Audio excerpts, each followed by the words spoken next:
Hello guys, I hope you are doing great. So अब हम current affair की series को फिर से कंटिन्यू करने जा रहे हैं और आज का जो हमारा लेक्चर होगा वो भी करंट अफेयर जो जून मंथ की विजन आइज की मंथली मैगजीन है उसी पे बेस्ड होगा। ऑलरेडी हम 4 पार्ट डिस्कस कर चुके हैं इन द सेंस कि पॉलिटी हम डिस्कस किया, उसके बाद पॉलिटी गवर्नेंस, उसके बाद आईआर, उसके बाद इकोनॉमी पार्ट 1 एंड 2। तो ऐसे 4 और 5 पार्ट हो चुके हैं। आज का जो हमारा डिस्कशन बेस्ड होगा ऑन सिक्योरिटी। ठीक है, so that is something we are going to discuss today, and this lecture is going to be very awesome. I hope you keep watching till the end, and you will get benefit out of it. Okay, so without wasting any time, let's start. सबसे पहले कि आपको पता हो कि हमारे Kargil war जो हुआ था 1999 में, उसको अभी 25 ईयर्स हो गए हैं। तो आपको अगर पता होगा थोड़ा बहुत कि अगर यूपीएससी का जैसे 50 ईयर, 100 ईयर, 75 ईयर्स, 125 ईयर्स, ऐसे कुछ पाउंड फिगर में एक अच्छा फिगर जब कंप्लीट होता है तो यूपीएससी के वहाँ से क्वेश्चन पूछने के चांसेस ज़्यादा हो जाते हैं। ठीक है, तो ये लिटिल बिट इम्पोर्टेंट है हमारे एग्जाम पर्सपेक्टिव के लिए। तो बेसिकली देखो यहाँ पे 3 तरह के ऑपरेशन चलाए गए थे, आपको ये पता होना चाहिए। देखो अगर को फुल फ्लेज इस पे लेक्चर चेक देखना है तो रिसेंटली मैंने खान सर का एक मतलब यूट्यूब पे सर्च किया था कारगिल वॉर पे, तो उनका लेक्चर बड़ा ही अच्छे से उन्होंने मैप की सहायता से हेल्प से काफ़ी अच्छे से उसको एक्सप्लेन किया है, तो आप वो जाके रेफर कर सकते हैं। ठीक है, तो हाँ, बट हम यहाँ वहीं पढ़ेंगे जो एग्जाम रिलेवेंट हो। ठीक है, बेसिकली अननेसेसरी चीज़ें नहीं पढ़ेंगे। देखो यहाँ पे तीनों हमारे फोर्सेज ने, आर्म फोर्सेज ने, Indian army, Indian air force, Indian navy, तीनों ने अपना रोल यहाँ पे अडेप्ट वो किया था, प्ले किया है। ठीक है, तो इंडियन आर्मी ने जो ऑपरेशन चलाया उसको बोलते हैं ऑपरेशन विजय, नाम दिया गया था उस दिन। दैट्स वाई इसको विजय दिवस के रूप में मनाया जाता है, कारगिल विजय दिवस के रूप में। किसको? 26 जुलाई को, क्योंकि ऑफिशियली 26 जुलाई 1999 को हम विक्टोरियस डिक्लेयर हुए थे। ठीक है, दैट्स वाई तो उसको कॉमेमोरेट करने के लिए या मनाया जाता है। तो इंडियन आर्मी ने जो ऑपरेशन चलाया उसको नाम दिया गया ऑपरेशन विजय। इंडियन एयरफोर्स ने जो ऑपरेशन चलाया उसको नाम दिया गया सफेद सागर, और इंडियन नेवी ने जो ऑपरेशन चला उसको बोला है सफेद ऑपरेशन तलवार।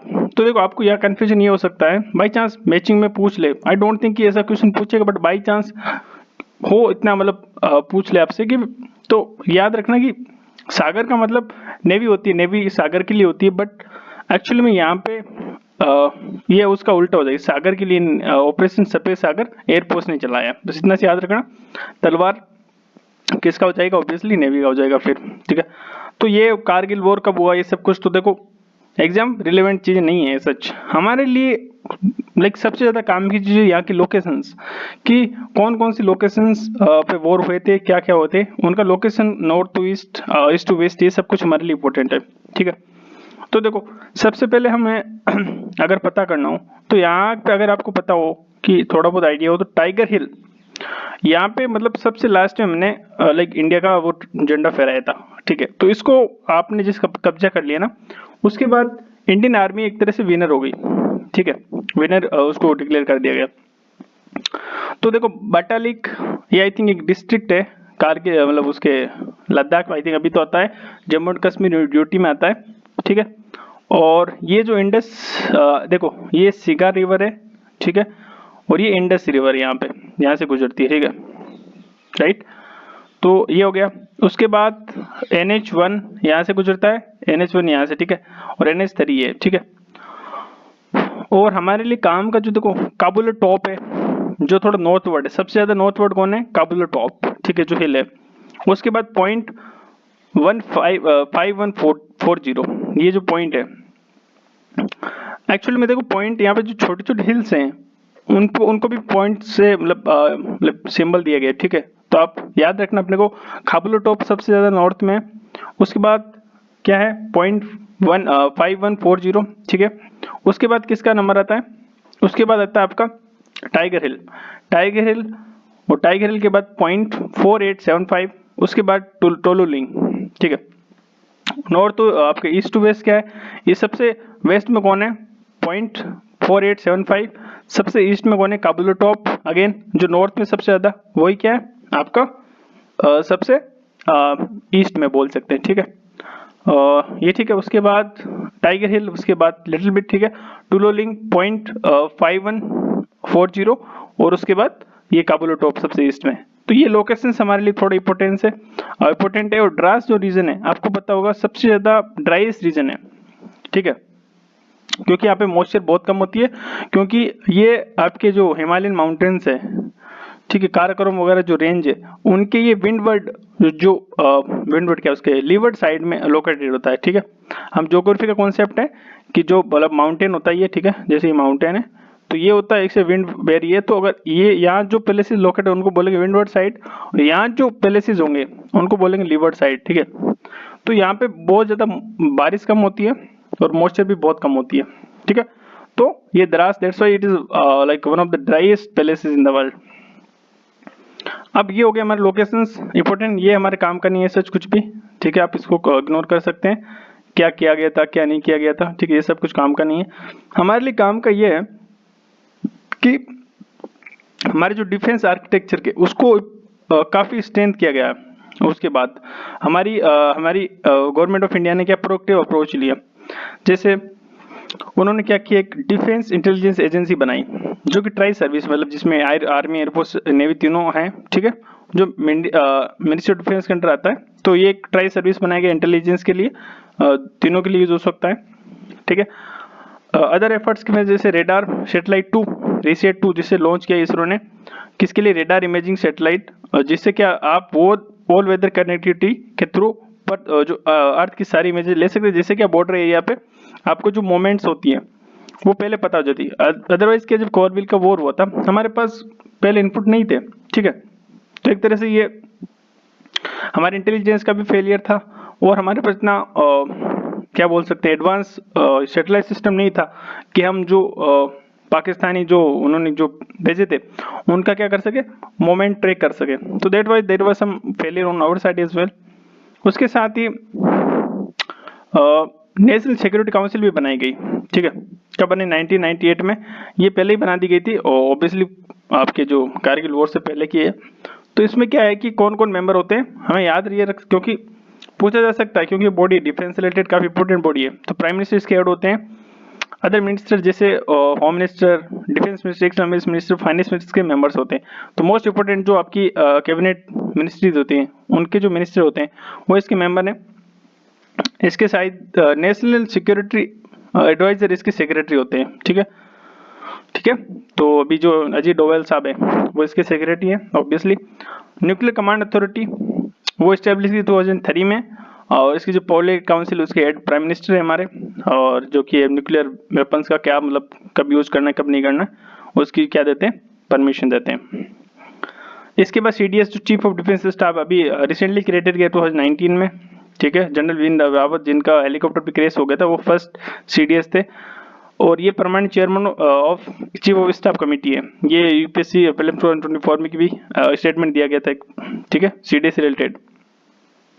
और डिफेंस मॉडर्नाइजेशन के लिए सृजन जैसे पोर्टल बनाए गए हैं, ठीक है, और हमारे अन्य से डिटेल्स बहुत ज़्यादा इसमें भी।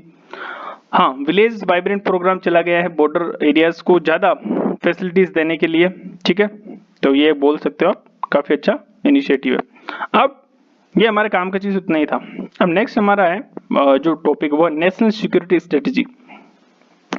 बेसिकली हुआ क्या है कि अभी रिसेंटली जो चीफ ऑफ डिफेंस स्टाफ है उन्होंने ऐसा बोला कि हमें क्या करना चाहिए, एक बोल सकते हैं कि रिटर्न नेशनल सिक्योरिटी स्ट्रेटेजी होनी चाहिए, ठीक है। तो डॉक्यूमेंट बनना चाहिए कि हमारा क्या मतलब सब कुछ सिस्टम कैसा होना चाहिए डिफेंस का सब कुछ, तो उससे रिलेटेड चीजें। तो बेसिकली एनएसएस है क्या, ये एक बोल सकते कंट्री की जो स्ट्रेटेजिक विजन और ऑब्जेक्टिव है उसका एक कंसाइज समरी है, मतलब कैसा हमारा सिस्टम होने वाला है अटैक का सब कुछ, मतलब बेसिकली स्ट्रेटेजी सारी होती है वो इसके थ्रू आती है, जिसके एलिमेंट्स देखो स्ट्रेटेजी डिटरेंस है, टेरिटोरियल इंटीग्रिटी, ये सब कुछ, economic, maritime, cyber, food security, ये सब कुछ भी इसके अंदर आते हैं, देख लीजिए आप, ठीक है। तो ये एलिमेंट अगर बाई चांस पूछ लें एग्जाम में कि कौन कौन से एलिमेंट एनएसएस के थ्रू आते हैं, तो अब हम इसको बोल सकते हैं कि यार ये तो इसके अंदर नहीं आता होगा, economic, maritime, cyber, food security ये नहीं आता, बट हाँ इसलिए इसको मैंने हाईलाइट किया। यहाँ हम लाइक हो सकते हैं कि यार नहीं, लॉजिक के हिसाब से तो, कॉमन सेंस के हिसाब से तो ये नहीं होना चाहिए, राइट। बट हाँ ये है, तो आप इसको याद रखिएगा, ये मेजर है, मतलब इकोनॉमी, मेरीटाइम, साइबर और फूड सिक्योरिटी भी इसके पार्ट है, ये कुछ नहीं है। अब इजराइल जैसे कंट्रीज भी है ना, इतना उनका कोई फॉर्मलाइज्ड एनालिसिस नहीं है, मतलब ठीक है, नेशनल जो आपकी स्ट्रेटेजी, क्या बोल सकते हैं इसको, नेशनल सिक्योरिटी स्ट्रेटेजी नहीं है उनकी भी, इजराइल जैसे कंट्रीज की इतने, मतलब जो कि काफ़ी जिनका डिफेंस सिस्टम काफ़ी ज़्यादा अच्छा है, तो उनकी भी नहीं, तो आप बोल सकते हैं। बट कई जैसे कंट्रीज जैसे यूएसए, यूके, रशिया, इन्होंने अपनी जो आपकी बोल सकते हैं एनालिसिस को अपडेट किया और पब्लिश कर रखा है पब्लिक में, ठीक है। तो मतलब कहने का मतलब ये रिटर्न पॉलिसी की बात कर रहे हैं कि रिटर्न पॉलिसी होनी चाहिए, ऑब्वियसली हमारा अंडरस्टैंडिंग तो है ही कि हम कैसा क्या करेंगे, तो ये सब कुछ है। तो इसमें देखो क्या क्या आता है, और आप बोल सकते हो डिटेल में समझने के लिए, डोमेस्टिक इंटरेक्शन में चैलेंज आ सकते हैं कि हमें, मतलब जैसे डोमेस्टिक चैलेंज जैसे नक्सलिज्म वगैरह है, उनसे कैसे कॉम्बेट करना है, जो एंटी गवर्नमेंट जो प्रोटेस्ट होते हैं, प्रोटेस्ट इन द सेंस जो मतलब कॉन्स्टिट्यूशन के खिलाफ वगैरह होते हैं, ऐसे एंटी गवर्नमेंट नहीं, ठीक है, वो वाले। तो वो जो भी आपके थ्रेड्स आते हैं, ठीक है, external internal terrorism, real estate, terror financing, money laundering, ये सब कुछ, ठीक है। और इनको ऐसा नहीं कि एक बार बना दिए बस बना ही दिए, नहीं ऐसा नहीं है, उसको पीरियडिकली उनको क्या अपडेट भी करते रहना है। तो ये हो सकता है दोनों के एग्जांपल अगर एग्जाम में पूछ ले आपसे कि do we need really like return, क्या बोल सकते हैं, एनालिसिस, तो आपका आंसर होना चाहिए हाँ, मतलब रख सकते हैं, क्योंकि यूएसए, यूके, रशिया, ये सब ने भी ऑलरेडी अपडेट किए, पब्लिश करके पब्लिक में, तो we can also have this, right. But Israel जैसी कंट्रीज ने इसको इतना फॉर्मलाइज नहीं किया है, यू कैन से, है ना। So that is would be अबार, इतना कुछ इंपॉर्टेंट है नहीं ऐसे टॉपिक, ठीक है, फिर भी मैंने आपको बता दिया थोड़ा, ठीक है। अब आगे बढ़ते हैं। अब है joint doctrine for cyberspace operations. अब आप क्या बोल सकते हैं, एक सेकेंड रुकना, एक सेकेंड रुकना।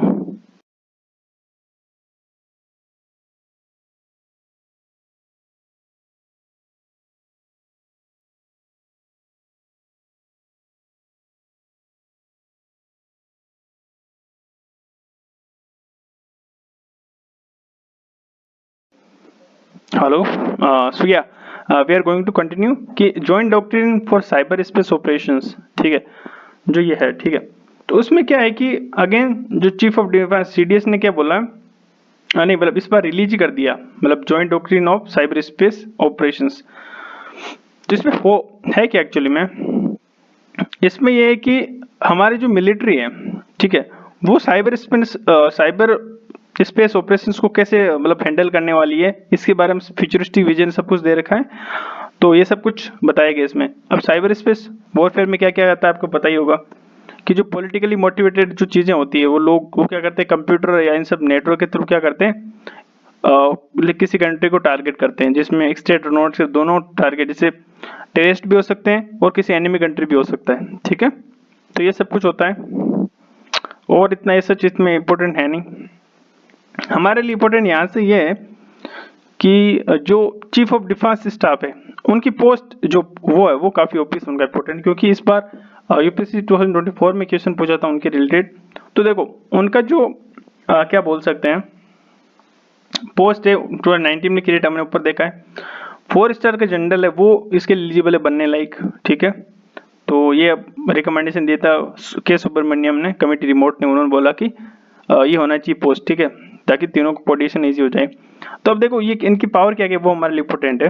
ये मिलिट्री डिपार्टमेंट जो है, डिपार्टमेंट ऑफ मिलिट्री अफेयर्स, उसको हेड करते हैं, ठीक है। इसके साथ ही ये permanent chairman of chief of staff committee है, ओके। नेक्स्ट है कि डिफेंस एक्विजिशन काउंसिल, जो मिनिस्ट्री ऑफ के जो डिफेंस है उसकी है, उसके मेंबर होते हैं ये, और डिफेंस प्लानिंग कमेटी के जो चेयर होती है वो एनएसए होते हैं, मतलब national security adviser is the head of national defence planning committee. तो ये सब कुछ है, बट आपको याद रखना है कि डायरेक्टली ये मतलब किसी भी जैसे मतलब सर्विस को, जैसे मिलिट्री को कमांड नहीं कर सकते, जैसे एयरफोर्स को नहीं बोल सकते ये करो, वो क्या करेंगे उनकी चीफ से बात करेंगे, और उनके चीफ क्या करेंगे, ऑर्डर देंगे, ठीक है। तो ये सब कुछ होता है, सो ये सब कुछ होता है। तो उनका कोऑर्डिनेशन बनाना ईजी होता है। अब नेक्स्ट जो टॉपिक है वो है हमारा एयरक्राफ्ट कैरियर से रिलेटेड।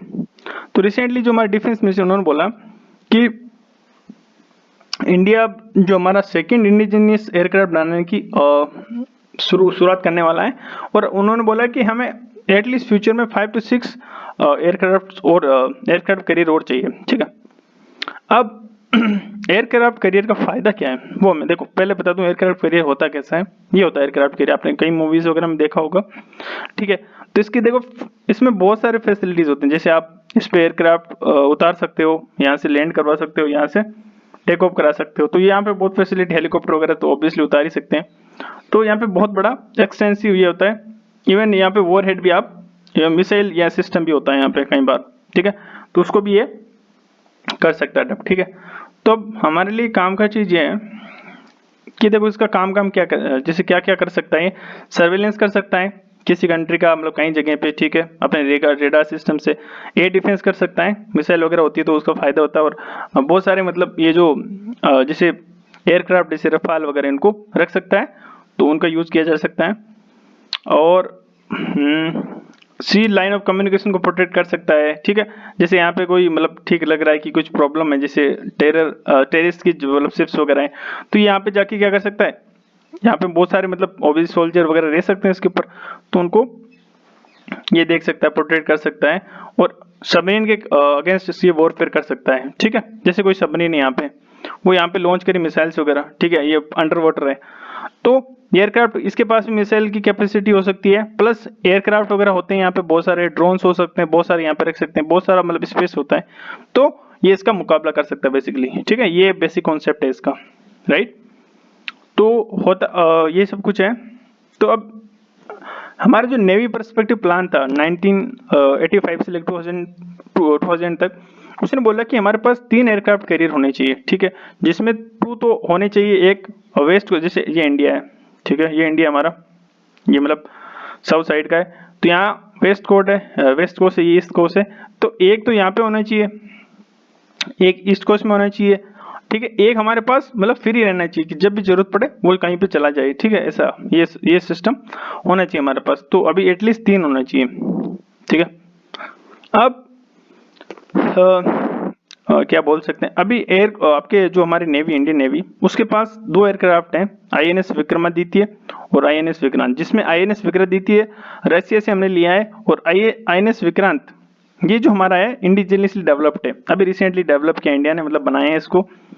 तो INS Vikrant first indigenous aircraft मतलब करियर है हमारा। ठीक है, जो किसने बनाया, कोचिन शिपयार्ड लिमिटेड कंपनी ने।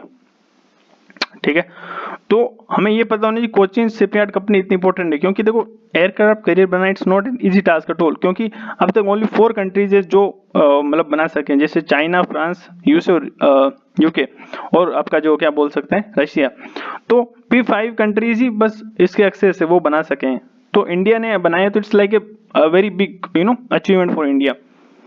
तो बनाए किसने, वो कंपनी हमारे लिए इंपॉर्टेंट, कोचिन शिपयार्ड लिमिटेड। तो बेसिकली गवर्नमेंट कंपनी है, क्योंकि कई बार आपने देखा होगा ये पूछा जाता है कि किसी कंपनी का नाम दिए, उसे मैच फॉर फॉलोइंग में पूछ लेते हैं कि ये गवर्नमेंट कंपनी है, प्राइवेट लिमिटेड है, प्राइवेट लिमिटेड कंपनी है।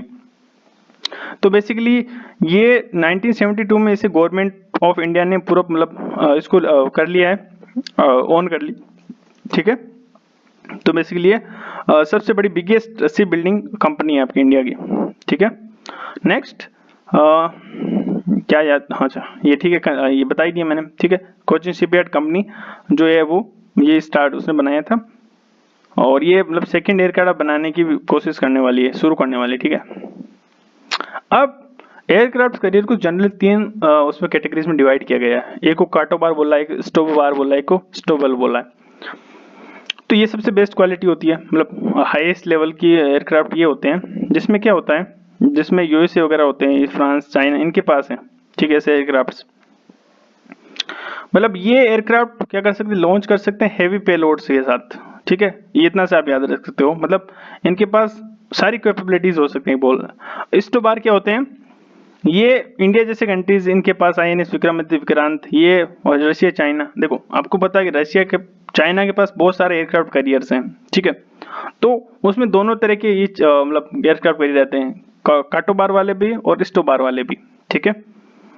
और इसमें मतलब हैवी पेलोड वाले आप एयरक्राफ्ट लॉन्च नहीं कर सकते, इतना सा है। और इसके साथ इस्टोबल सबसे लाइक लो लेवल का एयरक्राफ्ट ये होता है, तो ये काम करने इतना हमारे। अब हमें तीसरे एयरक्राफ्ट कैरियर की जरूरत क्यों है? तो बेसिकली ये इसलिए जरूरत है क्योंकि हम अगर इंडियन ओशन में नेट सिक्योरिटी प्रोवाइडर बनना चाहते हैं तो उसके लिए हमें मतलब देखो जैसे जो नेवी प्लान ने बोला था, ठीक है, कि एक वेस्ट कोस्ट पे, एक ईस्ट कोस्ट पे, और एक हमारे पास फ्री पड़ा नहीं, जब जरूरत पड़े उसको कहीं भी ले जा सकते हैं, ठीक है। तो दो तो पोजीशन होने चाहिए। तो that's why if we want to become a net security provider in the Indian Ocean region, then we have to purchase at least 3 aircrafts, right. और ऑब्वियसली अगर 5 और 6 डिफेंस मिनिस्टर जैसा बोला कि 5 और 6 चाहिए हमें फ्यूचर में, तो वो तो ऑब्वियसली होना ही चाहिए हमारा विजन। तो और हमारी इंडियन नेवी को ब्लू वाटर फोर्स नेवी बोला जाता है। क्यों बोला जाता है? देखो नेवी को 3 जनरली उसमें क्लासिफाई किया जाता है 3 कलर्स में। फर्स्ट है ब्राउन वाटर फोर्स, जो बस किनारे किनारे रहती है नेवीज, ठीक है। एक होती ग्रीन वाटर जो आपके वाटर फोर्स, जो नेवी थोड़ा मतलब किनारे से दूर जाती है, ठीक है, ज़्यादा दूर नहीं। बट ब्लू वाटर फोर्स जिसे बोलते हैं जो मतलब डीप ओशंस में रहती है, तो हमारी जो इंडियन नेवी है उसको ब्लू वाटर फोर्स कहा जाता है, ठीक है। That's why we need like at least 3rd aircraft carrier. अब कभी कभी एयरक्राफ्ट कैरियर और सबमरीन की भी आपकी किया जाती है, कंपैरिजन किया जाता है। देखो इतना काम का है नहीं। देखो जो आपके जनरल विपिन रावत उन्होंने बोला कि क्यों फालतू में खर्चा करना है एयरक्राफ्ट कैरियर वगैरह पे, इतना क्या ही जरूरी है, इतना अननेसेसरी है, इतना क्यों खर्चा कर रहे हो, इससे अच्छा आप क्या करो मतलब फोर्सेस पे खर्चा करो, इस इन सब पे, ठीक है, ये सब पे या मतलब बात सकते हो। तो जबकि ऐसा नहीं है, सबमरीन अपने उन्होंने बोला सबमरीन पे आप खर्च कर सकते हो, तो और force like other force modernisation पे फोकस करो, एयरक्राफ्ट कैरियर की क्या जरूरत है, ठीक है। बट ये बात सच नहीं है, actually we need aircraft carrier. तो सबमरीन्स और जो आपके एयरक्राफ्ट कैरियर एक दूसरे के कॉम्प्लीमेंट्री होते हैं। अगर आपके पास क्या बोल सकते हैं, देखो सबमरीन भी है और एयरक्राफ्ट कैरियर है, तो ये दोनों एक दूसरे को कॉम्प्लीमेंट करेंगे, ठीक है।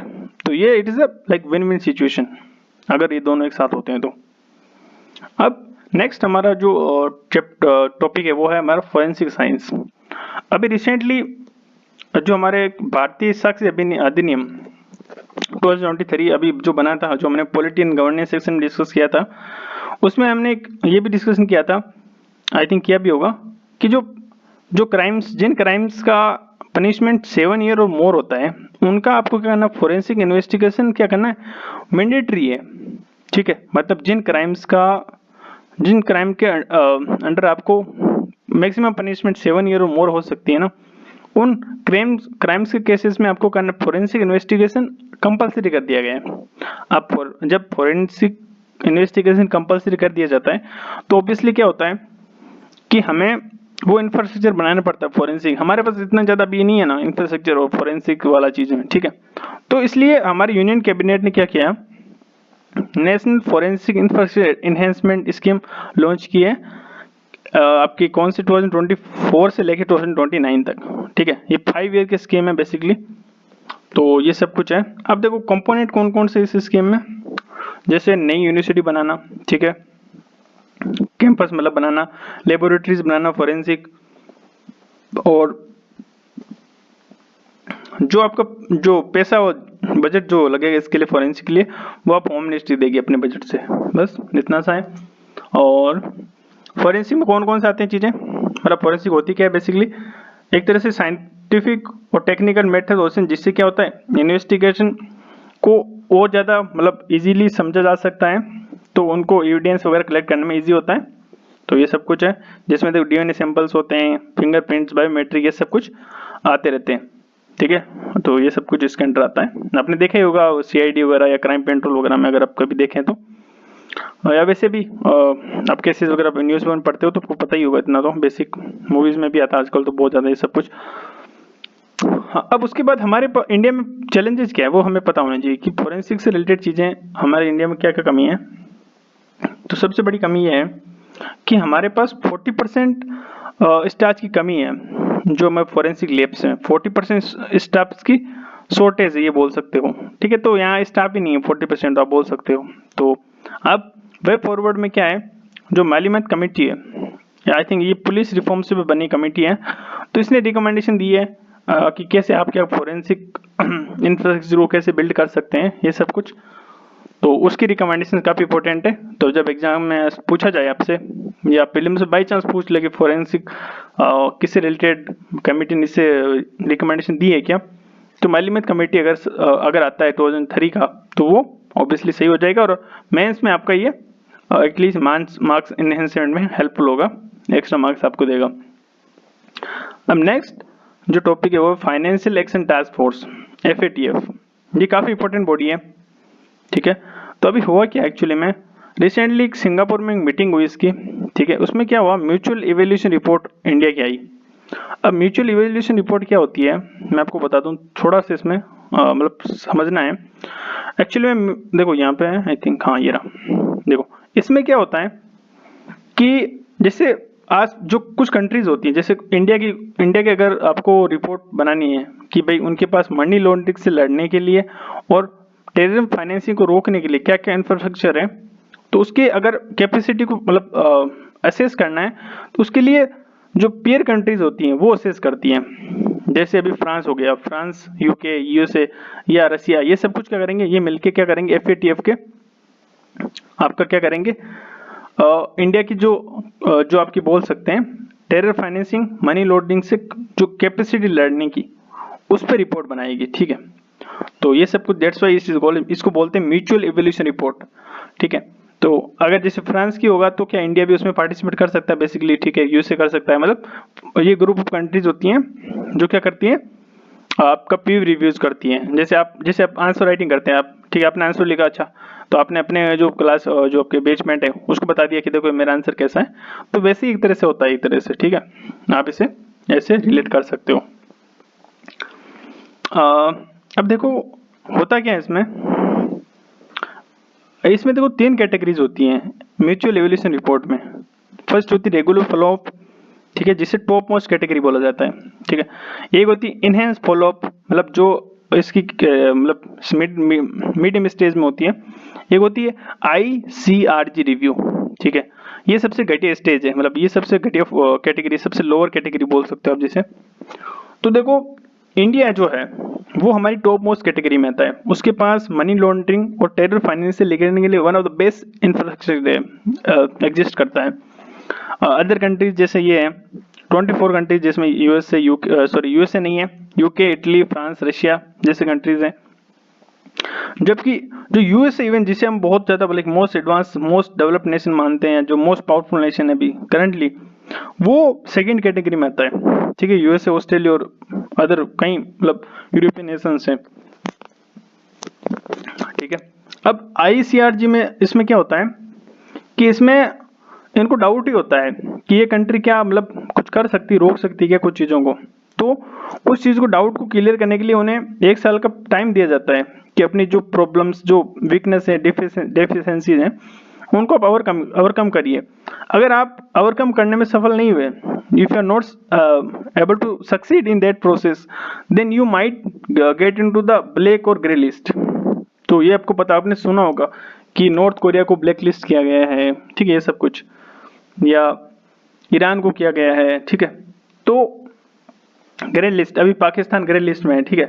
तो अभी पाकिस्तान इस कैटेगरी में आता है, ICRG थर्ड कैटेगरी में, लोअर, सबसे लोएस्ट कैटेगरी में, क्योंकि वहां से टेरर फाइनेंसिंग के और मनी लॉन्ड्रिंग के हवाला के जो केसेस हैं बहुत ज्यादा होते हैं, ठीक है। तो ये हमने समझ लिया। और जबकि देखो हमारे लिए इंडिया की अचीवमेंट बहुत बड़ी अचीवमेंट है एक तरह से बोल सकते हो, क्योंकि यूएसए भी इस कैटेगरी में नहीं आ रहा है, फर्स्ट कैटेगरी में, जबकि इंडिया इस फर्स्ट कैटेगरी में आता है, राइट, दैट्स वाई। अब इंडिया को इसमें डाला गया था, अभी रिसेंटली डाला गया है, ठीक है। और जिसमें देखो क्या क्या इनिशिएटिव अच्छे बनाए गए हैं, जैसे जेम है, जन धन जो अकाउंट्स ओपन किए गए थे, आधार जो स्कीम है, मोबाइल कनेक्ट जैसे UPI जिसे बोल सकते हैं आप, ठीक है। तो ट्रिनिटी है। इसके साथ ही हमने स्ट्रिजेंट रेगुलेशंस बनाए कैश ट्रांजैक्शंस पे, ठीक है। इस और फाइनेंशियल इंक्लूजन आपने देखा ही होगा कि बहुत बड़ा है, इंडिया की बहुत ज़्यादा अप्रिशिएट होती है। जैसे यूपी जो एक्सपेरिमेंट है हमारा प्रोजेक्ट था वो काफ़ी ज़्यादा सक्सेसफुल रहा है, ठीक है। और हमारे बैंक अकाउंट्स काफ़ी ज़्यादा लिंक है और रेगुलर जो बेनिफिशरीज के अकाउंट में डायरेक्ट गवर्नमेंट ऑफ इंडिया और गवर्नमेंट ऑफ स्टेट्स क्या करती है, पैसे डालती है। तो ये हमारे लिए बहुत बड़ी अचीवमेंट है इंडिया के लिए, फाइनेंस इंक्लूजन के like it's kind of revolution, right. अब बेसिकली सिग्निफिकेंस क्या है, अगर फर्स्ट कैटेगरी है जिसे रेगुलर फ्लो ऑफ कैटेगरी बोला जाता है, उसमें अगर कोई कंट्री रहती है तो उसका फायदा क्या है, तो उसका देखो फाइनेंस स्टेबिलिटी और इंटीग्रिटी बनने के चांसेस बहुत ज़्यादा होते हैं।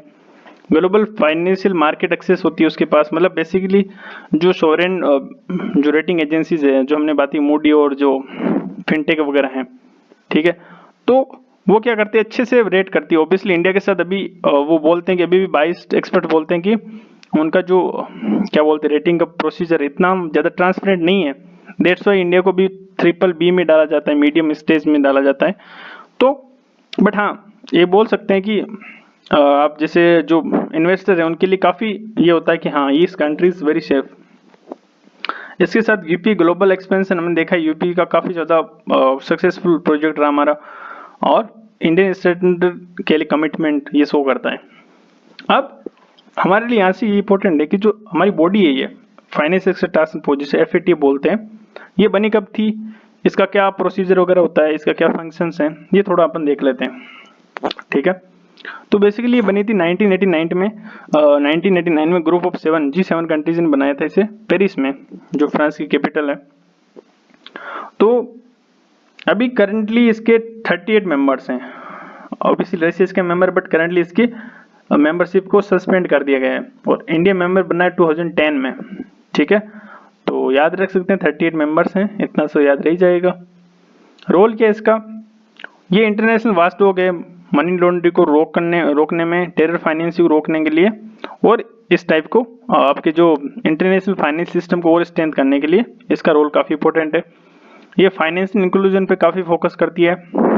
इसकी जो दो लिस्ट हैं, ग्रे लिस्ट और ब्लैक लिस्ट, ये हमने देखा ही है। जिसमें ग्रे लिस्ट में क्या होता है कि यहाँ पे ज़्यादा मॉनिटरिंग होती है कि हाँ ये कंट्री पे सस्पिशन की तरह देखा जाता है कि अच्छा ये कंट्री कुछ ज़्यादा मतलब कहीं टेरर फाइनेंसिंग को सपोर्ट तो नहीं कर रहा है सब कुछ। और ब्लैक लिस्ट में तो हाई रिस्क जुडिक्शन होता है, subject to call for action, कि अगर आपने ये नहीं लिया तो मतलब ये कंट्री तो वो है कि सीरियस डेफिशिएंसीज है, यहाँ बोल सकते हैं, ठीक है। तो पाकिस्तान को ये प्रॉब्लम रहती है, हमारे जो नेबर हैं उनको। अब नेक्स्ट हमने बिग जो न्यूज़ जो टॉपिक्स पढ़ लिए हैं, अभी शॉर्ट टॉपिक है, जिसमें से UNSC में भी रिसेंटली क्या हुआ, जो आपके नॉन परमानेंट मेंबर उनके लिए इलेक्शन हुए हैं, जिनमें कुछ मेंबर्स पाकिस्तान वगैरह को चूज किया गया है, इलेक्ट किए गए हैं, ठीक है। तो पता होगा आपको UNSC, उसमें क्या होता है, UNSC 15 मेंबर बॉडी है बेसिकली, ठीक है, जिसमें 5 परमानेंट P5 होते हैं मेंबर्स और 10 नॉन परमानेंट मेंबर्स जो 2 ईयर के लिए इलेक्ट होते हैं, ठीक है। उनका टर्म 2 ईयर होता है, तो बोल सकते हैं इतना सा। और इनका जो मतलब परमानेंट तो ऑब्वियसली परमानेंट रहती है, जैसे USA आपका है, UK, फ्रांस, ठीक है, रशिया, और पीछे कौन बच गया, USA, फ्रांस, UK, रशिया, और ठीक है, अरे यार कहाँ चला गया, मैं तो खुद दिमाग से निकल गया, हाँ फ्रांस, रशिया, चाइना, हाँ अरे चाइना इंपॉर्टेंट चीज़ भूल गए, चाइना यार हमारा नेबर, सॉरी, हाँ चाइना, ठीक है। तो होता क्या है कि P5 ये परमानेंट बन के बैठे कब से ही, ठीक है, जब से ये आपका UN बना है तब से, ठीक है। ये परमानेंट तब इंडिया इसीलिए तो बोलता है कि हमें भी परमानेंट सीट चाहिए। अफ्रीका का कोई रिप्रेजेंटेशन नहीं है, लैटिन अमेरिका से कोई नहीं है, ठीक है। अफ्रीका इतना बड़ा कॉन्टिनेंट होने के बाद वहाँ से कोई रिप्रेजेंटेशन नहीं है। जापान भी बोलता है कि मुझे भी रिप्रेजेंटेशन दो। तो ये सब कुछ है, ठीक है। जर्मनी भी बोलती है हमें रिप्रेजेंटेशन दो, तो ये सब कुछ है। जबकि जो चाइना ऑब्वियसली इनका क्या करता है, हमारा ऑब्वियसली वो करता है अगेंस्ट इस चीज़ के, सीट देने की, परमानेंट सीट के। तो ये इलेक्शन हुए सीक्रेट बैलेट के थ्रू होते हैं। कौन इलेक्शन करवाती है, यूनाइटेड नेशन जनरल असेंबली, ठीक है, याद रख सकते इतना सा। और अब UNSC का देखो जो हेडक्वार्टर है न्यूयॉर्क है, मोस्टली जो UN के इंस्टीट्यूशन है USA में लोकेटेड है। इस्टेब्लिश कब हुआ था, 1945, जब वर्ल्ड वॉर 2 खत्म हो गया उसके बाद इसको इस्टेब्लिश किया गया, जिसके 6 ऑर्गन्स हैं, जिसमें से एक यूएनएससी भी है। और इसके मेंबर्स हमने देखा ये 50 मेंबर होते हैं, 5 परमानेंट है और 10 नॉन परमानेंट बेसिकली। और परमानेंट हमने देखा China, France, Russia, UK, USA. और फंक्शंस वही इंटरनल पीस और सिक्योरिटी की मेंटेन करने की बातें करते हैं, बट होती मेंटेन नहीं इनसे ज़्यादा, बट मतलब कोशिश करते हैं बेसिकली, ठीक है। अब मल्टीलेटरल पीस ऑपरेशंस, ये मतलब सिपरी एक एजेंसी है, ठीक है, ये कुछ रिपोर्ट्स वगैरह निकालती रहती है कंटिन्यूसली। तो इसने बोला जो मल्टीलेटरल पीस इंस्टीट्यूशंस है, जैसे यूएन, आपके यूएन पीस कीपिंग मिशंस हैं, उनके बारे में इन्होंने रिपोर्ट निकाली एक मतलब कंट्री वगैरह के बारे में। तो हमारे लिए काम का नहीं है इतना ज़्यादा। देखो ये बोला है कि सबसे ज़्यादा पीस मिशंस यूनाइटेड नेशंस ने चलाई हैं, 20 टोटल। अब हमारे लिए काम का इंडिया से रिलेटेड चीज़ें बेसिकली, क्योंकि ये कुछ एग्जाम पर्सपेक्टिव से इंपॉर्टेंट है नहीं है सच। इंडिया सबसे बड़ा कंट्रीब्यूटर है मिलिट्री पर्सनल का यूएन पीस कीपिंग फोर्सेस में 2023 में। तो और हमने देखा भी था, आई थिंक किस में देखा था, आईआर में देखा था, ठीक है, अब याद आ गया, ठीक है। तो आईआर में देखा था, तो इतना से याद रख सकते हैं बस, कुछ ज़्यादा इंपॉर्टेंट नहीं है। अब प्रोजेक्ट 28 है, ये क्या है, ये हमारे लिए थोड़ा इंपॉर्टेंट हो जाता है। अब इसका वन वर्ड हमें पता होना चाहिए, प्रोजेक्ट 28 क्या है। देखो ये basically for indigenous anti submarine warfare establish करने से रिलेटेड है। Class ship anti submarine warfare जो शिप्स हैं वो शिप्स बनाने से रिलेटेड है, ठीक है। बस इतना से याद रख सकते हैं। कितना 48 का मतलब 4 से रिलेटेड है, 28 का 4 से connection, anti warfare anti submarine warfare. देखो मैं आपको दिखा देता हूँ, ये रहा एंटी सबमरीन वॉरफेयर, ठीक है, ये रहा, ठीक है। तो ये 4 इंडिजीनियस मतलब खुद की बनानी है इंडिया की, मेड इन इंडिया वाली, तो ये सब कुछ है। अब नागशस्त्र 1 है, ये कुछ अभी रिसेंटली आपका टेस्ट हुआ था, ठीक है, ये ड्रोन एक्चुअली में। तो नागशस्त्र क्या है, Indian army received first indigenous, मैंने बोला ना इंडिया ने बनाया है इंडिजीनियस सुसाइड ड्रोन है नागशस्त्र 1। ये बनाए आपका solar industrial economics x policy limited Nagpur. ये हमारे काम का नहीं है, बट फिर भी मैंने वो कर दिया है, ठीक है। काम तो ऑब्वियसली ड्रोन्स का वही होता है, न्यूट्रलाइज करना हॉस्टाइल थ्रेट्स को। कामिकाज़े मोड, ये थोड़ा मोड इंपॉर्टेंट है, कामिकाज़ मोड। तो कामिकाज़े मोड क्या होता है, इसमें क्या होता है, जो जापानीज एयर जो अटैक्स होते हैं कोप्स वर्ल्ड वॉर 2 में, उनको काम दिया गया था कि आप क्या करो, जो टारगेट्स हैं उनको सुसाइडली क्रैश करो, ठीक है। तो ये जापानी इसके लिए वर्ड यूज हुआ था। तो ये जीपीएस वगैरह यूज करता है, ऑब्वियसली जीपीएस यूज करता ही है। और 2 मीटर की अप टू 2 मीटर तक इसकी एक्यूरेसी बहुत ज़्यादा हाई लेवल की है। डे नाइट काम कर सकता है, सर्विलेंस वगैरह कैमरास के पास है, और इतना पेलोड वगैरह कैरी करने में ये कैपेबल है। रुद्रम 2, देखो ये बहुत टफ है याद करना, I know it's very boring as well, but ठीक है एक बार आप पढ़ लीजिए।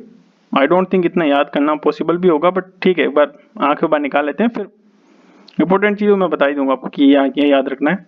तो रुद्रम 2 मिसाइल सक्सेसफुली टेस्टेड हुई अभी।